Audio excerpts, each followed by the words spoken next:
ನಮಸ್ಕಾರ. ಕನ್ಯಾ ರಾಶಿಯವರಿಗೆ 2026 ಸಾಮಾನ್ಯ ವರ್ಷ ಅಲ್ಲವೇ ಅಲ್ಲ. ಇದು ಕಳೆದ ಹಲವು ವರ್ಷಗಳಿಂದ ಪಟ್ಟ ಶ್ರಮಕ್ಕೆ, ಮಾಡಿದ ಹೋರಾಟಕ್ಕೆ ಪ್ರತಿಫಲ ಸಿಗುವ ಸಮಯ. ಇದೊಂದು ರೀತಿ ಆಧ್ಯಾತ್ಮಿಕವಾಗಿ ಮತ್ತು ಆರ್ಥಿಕವಾಗಿ ಪುನರ್ಜನ್ಮ ಪಡೆದ ಹಾಗೆ. ಬನ್ನಿ, ಈ ಪುನರುತ್ಥಾನದ ಹಾದಿ ಹೇಗಿರಲಿದೆ ಅಂತ ಸ್ಪಷ್ಟವಾಗಿ ಅರ್ಥ ಮಾಡಿಕೊಳ್ಳೋಣ. ಕಷ್ಟ ಎಷ್ಟು ದೊಡ್ಡದಾಗಿರ್ತದೋ ಅದನ್ನ ದಾಟಿದಾಗ ಸಿಗೋ ಖುಷಿ ಅದಕ್ಕಿಂತ ದೊಡ್ಡದು. ಈ ಮಾತು ಕೇಳೋಕೆ ಸುಂದರ ಅಷ್ಟೇ ಅಲ್ಲ, ಇದು ಕಳೆದ 3 ವರ್ಷಗಳ ನಿಮ್ಮ ಜೀವನದ ಕಥೆಯನ್ನೇ ಹೇಳುತ್ತಲ್ವಾ. 100ಕ್ಕೆ 100ರಷ್ಟು ಪ್ರಯತ್ನ ಹಾಕಿದ್ರೂ ರಿಸಲ್ಟ್ ಮಾತ್ರ 0. ಏನೋ ಒಂದ್ ರೀತಿ ಜೀವನ ನಿಂತ ನೀರಾದ ಹಾಗೆ ಅನ್ಸಿರಬಹುದು. ಆದ್ರೆ ಈಗ ಕಾಲಚಕ್ರ ತಿರುಗುವ ಸಮಯ ಬಂದಿದೆ. ಹೌದು, 2026 ಒಂದು ಸಾಮಾನ್ಯ ವರ್ಷ ಅಲ್ಲ. ಇದು ಜೀವನಕ್ಕೆ ಹೊಸ ದಿಕ್ಕು ಕೊಟ್ಟು ಮತ್ತೆ ಮೇಲೆತ್ತುವಂತ ಒಂದು ಮಹತ್ವದ ವರ್ಷ.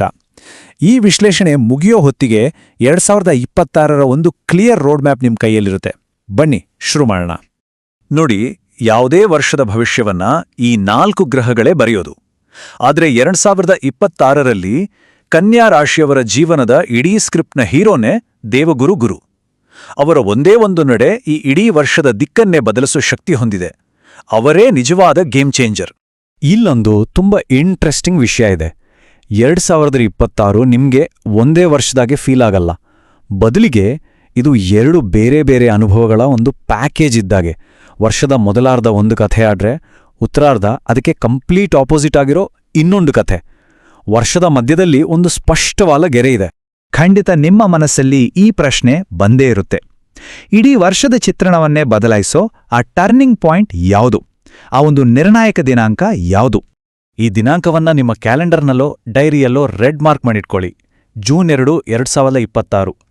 ಇದು ಕನ್ಯಾ ರಾಶಿಯವರಿಗೆ ಈ ವರ್ಷದ ಅತ್ಯಂತ ಪ್ರಮುಖವಾದ ದಿನ. ಯಾಕಂದ್ರೆ ಇದೇ ದಿನದಿಂದ ಜೀವನದಲ್ಲಿ ದೊಡ್ಡ ದೊಡ್ಡ ಪಾಸಿಟಿವ್ ಬದಲಾವಣೆಗಳು ಶುರುವಾಗ್ಲಿವೆ. ಹಾಗಾದ್ರೆ ಜೂನ್ 2ರಂದು ಅಂಥದ್ದೇನಾಗುತ್ತೆ? ಅಂದು ದೇವಗುರು ತಮ್ಮ ಅತ್ಯಂತ ಪವರ್ಫುಲ್ ಮತ್ತು ಶುಭ ಸ್ಥಾನವಾದ ಉಚ್ಚಸ್ಥಿತಿಗೆ ಬರ್ತಾರೆ. ಅದು ಕೂಡ ನಿಮ್ಮ ಜಾತಕದ 11ನೇ ಮನೆಯಲ್ಲಿ. ಜ್ಯೋತಿಷ್ಯದಲ್ಲಿ 11ನೇ ಮನೆಯಂದ್ರೆ ಲಾಭ, ಗೆಲುವು ಮತ್ತು ಅಂದ್ಕೊಂಡಿದ್ದೆಲ್ಲ ನೆರವೇರುವ ಸ್ಥಾನ. ಅಂದ್ರೆ ಜೂನ್ 2ರ ನಂತರ ನೀವು ಹಾಕುವ ಪ್ರತಿಯೊಂದು ಪ್ರಯತ್ನಕ್ಕೂ ಸರಿಯಾದ ಪ್ರತಿಫಲ ಸಿಗೋಕೆ ಶುರುವಾಗುತ್ತೆ.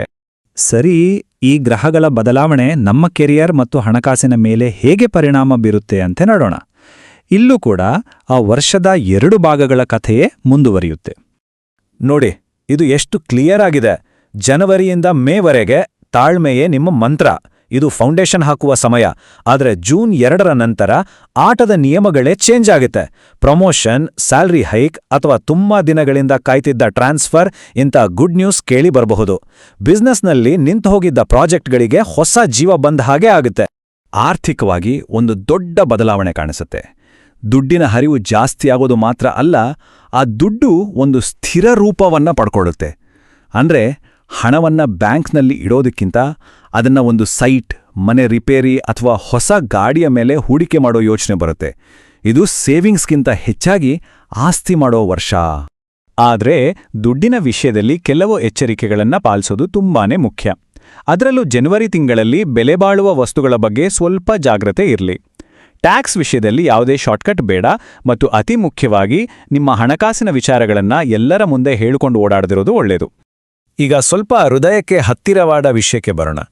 2026ರಲ್ಲಿ ಸಂಬಂಧಗಳ ವಿಚಾರದಲ್ಲಿ ಶನಿದೇವರು ಸತ್ಯ ಮತ್ತು ಪಾರದರ್ಶಕತೆಯನ್ನು ನಿರೀಕ್ಷೆ ಮಾಡ್ತಾರೆ. ಈ ವರ್ಷ ಸಂಬಂಧಗಳ ಥೀಮ್ ಫಿಲ್ಟರ್. ಹೌದು, ನ್ಯಾಯದೇವತೆಯಾದ ಶನಿ ನಿಮ್ಮ ಪಾರ್ಟ್ನರ್ಶಿಪ್ನ 7ನೇ ಮನೆಯಲ್ಲಿ ಕೂತು ಪ್ರತಿಯೊಂದು ಸಂಬಂಧವನ್ನ ಜರಡಿ ಹಿಡಿಯಲಿದ್ದಾರೆ. ಇಲ್ಲಿ ಸತ್ಯಕ್ಕೆ ಮಾತ್ರ ಜಾಗ. ಮುಚ್ಚಿಟ್ಟಿರೋ ವಿಷಯಗಳು, ಬಗೆಹರಿಯದ ಹಳೆಯ ಸಮಸ್ಯೆಗಳು ಎಲ್ಲವೂ ಹೊರಗೆ ಬರುವ ಸಾಧ್ಯತೆಯಿದೆ. ಇದೊಂದು ರೀತಿ ಪರೀಕ್ಷೆ ಸಮಯ. ಈ ವರ್ಷ ಚಿಕ್ಕಪುಟ್ಟ ವಿಷಯಗಳು ದೊಡ್ಡದಾಗ್ಬೋದು. ಅದರಲ್ಲೂ 3ನೇ ವ್ಯಕ್ತಿ ಯಾರಾದ್ರೂ ಮಧ್ಯೆ ಬಂದ್ರೆ ಇಂಥ ಸಂದರ್ಭಗಳಲ್ಲಿ ಒಂದು ಸರ್ಪ್ರೈಸಿಂಗ್ ಪರಿಹಾರ ಇದೆ. ವಾದ ಮಾಡೋ ಬದಲು ಕೆಲವೊಮ್ಮೆ ಸುಮ್ನೆತ್ಬಿಡೋದು ಅತ್ಯಂತ ಶಕ್ತಿಶಾಲಿ ಅಸ್ತ್ರ ಆಗ್ಬಹುದು. ಮೌನದಿಂದ ಅನಾವಶ್ಯಕ ಜಗಳಗಳನ್ನ ತಪ್ಪಿಸಬಹುದು. ಇನ್ನು ಕನ್ಯಾ ರಾಶಿಯ ಗೃಹಿಣಿಯರಿಗೆ 2026 ತುಂಬಾನೇ ವಿಶೇಷವಾದ ವರ್ಷ. ನಿಮ್ಮ ಜಾತಕದ 4ನೇ ಮನೆಯಲ್ಲಿ ಗ್ರಹಗಳ ಪ್ರಬಲ ಸಂಯೋಗ ಇರೋದ್ರಿಂದ ಮನೆಯ ಸಂಪೂರ್ಣ ಅಧಿಕಾರ ನಿಮ್ಮ ಕೈಗೆ ಬರಲಿದೆ. ಮನೆ ರಿಪೇರಿ, ಪೂಜೆ ಪುನಸ್ಕಾರ, ಶುಭ ಸಮಾರಂಭಗಳು ಎಲ್ಲವೂ ನಿಮ್ಮ ನೇತೃತ್ವದಲ್ಲೇ ಯಶಸ್ವಿಯಾಗಿ ನಡೆಯುತ್ತೆ. ಮನೆಯಲ್ಲಿ ನಿಮ್ಮ ಮಾತಿಗೆ ಬೆಲೆ ಜಾಸ್ತಿಯಾಗಲಿದೆ. ಈಗ ಆರೋಗ್ಯದ ಕಡೆ ಗಮನ ಕೊಡೋಣ. ಓವರಾಲ್ ಆಗಿ ಆರೋಗ್ಯ ಚೆನ್ನಾಗಿದ್ರೂ ಕೆಲವು ನಿರ್ದಿಷ್ಟ ವಿಷಯಗಳ ಬಗ್ಗೆ ನಾವು ಸ್ವಲ್ಪ ಹುಷಾರಾಗಿರಬೇಕು. ಜ್ಯೋತಿಷ್ಯದ ಡೇಟಾ ಪ್ರಕಾರ ಹೊಟ್ಟೆಗೆ ಸಂಬಂಧಿಸಿದ ಸಮಸ್ಯೆಗಳು ಅಂದ್ರೆ ಅಸಿಡಿಟಿ ಬಗ್ಗೆ ಸ್ವಲ್ಪ ಗಮನ ಇರಲಿ. ಸಿಹಿ ತಿನ್ಬೇಕು ಅನ್ನೋ ಆಸೆ ಜಾಸ್ತಿಯಾಗಿ ತೂಕ ಹೆಚ್ಚಾಗಬಹುದು. ಹಾಗೆ ಕೀಟಗಳಿಂದ ಸ್ವಲ್ಪ ದೂರ ಇರೋದು ಒಳ್ಳೆಯದು. ಗಾಡಿ ಓಡಿಸುವಾಗ ಅಥವಾ ಓಡಾಡುವಾಗ ಮೂಳೆಗಳ ಬಗ್ಗೆ ಸ್ವಲ್ಪ ಎಚ್ಚರಿಕೆ ಇರಲಿ. ಈ ಒಂದು ವಿಷಯವನ್ನ ದಯವಿಟ್ಟು ಸ್ವಲ್ಪ ಗಮನ ಇಟ್ಟು ಕೇಳಿ. ಜುಲೈ 14ರಿಂದ ಆಗಸ್ಟ್ 13ರವರೆಗೆ ಅಂದ್ರೆ ಸುಮಾರು 1 ತಿಂಗಳ ಕಾಲ ಗುರು ಅಸ್ತನಾಗುತ್ತಾರೆ.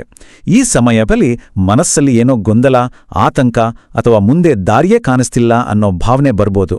ಇದು ನಿಮ್ಮ ಮಾನಸಿಕ ಪರೀಕ್ಷೆಯ ಸಮಯ. ಹಾಗಾಗಿ ಈ 1 ತಿಂಗಳಲ್ಲಿ ಯಾವುದೇ ದೊಡ್ಡ ಲೈಫ್ ಚೇಂಜಿಂಗ್ ನಿರ್ಧಾರಗಳನ್ನು ತೆಗೆದುಕೊಳ್ಳುವುದು ತುಂಬಾನೇ ಮುಖ್ಯ. ಹಾಗಾದರೆ ಈ ಸವಾಲುಗಳನ್ನು ದಾಟಿ ಅವಕಾಶಗಳನ್ನು ಪೂರ್ತಿಯಾಗಿ ಬಳಸ್ಕೊಳ್ಳೋದು ಹೇಗೆ? ಅದಕ್ಕಾಗಿ ಜ್ಯೋತಿಷ್ಯಶಾಸ್ತ್ರ ಕೆಲವು ಸರಳ ಆದರೆ ಪವರ್ಫುಲ್ ಆದ ತಂತ್ರಗಳನ್ನು ಮತ್ತು ಪರಿಹಾರಗಳನ್ನು ಹೇಳುತ್ತೆ. ಇದನ್ನು ನಿಮ್ಮ ಯಶಸ್ಸಿನ ಬ್ಲೂ ಪ್ರಿಂಟ್ ಅಂತಾನೆ ಹೇಳ್ಬೋದು. ಇಲ್ಲೊಂದು ಸಿಂಪಲ್ ಆದ್ರೆ ಭಾರ ಪವರ್ಫುಲ್ ಆದ ಟೆಕ್ನಿಕ್ ಇದೆ. 2026ಕ್ಕೆ ನಿಮ್ಮ ವಯಸ್ಸು ಎಷ್ಟಿರುತ್ತೋ ಆ ಸಂಖ್ಯೆಯನ್ನ 12ರಿಂದ ಭಾಗಿಸಿ. ಕೊನೆಗೆ ಉಳಿಯೋ ಶೇಷ ಅಂದ್ರೆ ರಿಮೈಂಡರ್ ಆ ವರ್ಷ ನಿಮ್ಮ ಜಾತಕದ ಯಾವ ಮನೆ ಹೆಚ್ಚು ಆಕ್ಟಿವ್ ಆಗಿರುತ್ತೆ ಅಂತ ತೋರಿಸುತ್ತೆ. ಇದು ನಿಮ್ಮ ಪರ್ಸನಲ್ ಫೋಕಸ್ ಪಾಯಿಂಟ್. ಹಾಗಾದ್ರೆ ಒಮ್ಮೆ ಟ್ರೈ ಮಾಡಿ ನೋಡಿ. 2026ಕ್ಕೆ ನಿಮ್ಮ ಆಕ್ಟಿವ್ ಮನೆ ಯಾವುದು ಅಂತ ಕಂಡುಹಿಡಿಯಿರಿ. ಗ್ರಹಗಳ ಎನರ್ಜಿಯನ್ನ ಬ್ಯಾಲೆನ್ಸ್ ಮಾಡಿ ಯಶಸ್ಸನ್ನ ಖಚಿತಪಡಿಸಿಕೊಳ್ಳೋಕೆ ಇಲ್ಲಿ 4 ಸರಳ ಪರಿಹಾರಗಳಿವೆ. ಸೂರ್ಯ ಹುಟ್ಟೋಕೆ ಮುಂಚೆ ಏಳೋದು, ಬುಧವಾರ ಗಣೇಶನಿಗೆ ಗರಿಕೆ ಅರ್ಪಿಸೋದು ಮತ್ತು ಊಟ ಆದ್ಮೇಲೆ ಒಂದು 10 ನಿಮಿಷ ನಡೆಯೋದು. ಇನ್ನು ಮಾನಸಿಕವಾಗಿ ಕನ್ಯಾ ರಾಶಿಯವರ ಪರ್ಫೆಕ್ಷನಿಸಮ್ಗೆ ಒಂದು ಸಣ್ಣ ಬ್ರೇಕ್. ವಾರಕ್ಕೆ ಒಂದ್ಸಲ ಬೇಕಂತಲೇ ಯಾವುದಾದ್ರೂ ಒಂದು ಚಿಕ್ಕ ಕೆಲಸವನ್ನ ನಾಳೆಗೆ ಅಂತ ಅಪೂರ್ಣವಾಗಿ ಬಿಡಿ. ಇದು ಒತ್ತಡವನ್ನ ಕಡಿಮೆ ಮಾಡೋಕೆ ಹೆಲ್ಪ್ ಮಾಡುತ್ತೆ. ಹಾಗಾಗಿ ಈ ವರ್ಷದ ಸಂದೇಶ ತುಂಬಾನೇ ಸ್ಪಷ್ಟವಾಗಿದೆ. ನೀವು ದೇವರ ಪ್ರಯೋಗಾಲಯದಲ್ಲಿದ್ದೀರಿ. ಜನವರಿಯಿಂದ ಮೇವರೆಗೆ ತಾಳ್ಮೆಯ ಪರೀಕ್ಷೆ. ಜೂನ್ನಿಂದ ಡಿಸೆಂಬರ್ವರೆಗೂ ನಿಮ್ಮ ಸಮಯ. ಆಕ್ಷನ್ ತಗೊಳ್ಳಿ, ರಿಸಲ್ಟ್ ಪಡ್ಕೊಳ್ಳಿ. ಕೊನೆಯದಾಗಿ ಒಂದು ಮಾತು. ಕನ್ಯಾ ರಾಶಿಯವರಲ್ಲಿ ಮಣ್ಣನ್ನ ಬಂಗಾರ ಮಾಡುವಷ್ಟು ಸಾಮರ್ಥ್ಯ ಇರುತ್ತೆ ಅಂತ ಜ್ಯೋತಿಷ್ಯ ಹೇಳುತ್ತೆ. 2026 ಆ ಸಾಮರ್ಥ್ಯವನ್ನ ಜಗತ್ತಿಗೆ ತೋರಿಸೋ ವರ್ಷ. ಒಂದೇ ಒಂದು ಕಂಡೀಷನ್, ನಿಮ್ಮ ಉದ್ದೇಶಗಳು ಶುದ್ಧವಾಗಿರಲಿ. ಯಾಕಂದ್ರೆ ಶನಿದೇವರ ದೃಷ್ಟಿ ಸದಾ ನಿಮ್ಮ ಮೇಲಿರುತ್ತೆ. ಎಲ್ಲರಿಗೂ ಒಳ್ಳೇದಾಗ್ಲಿ.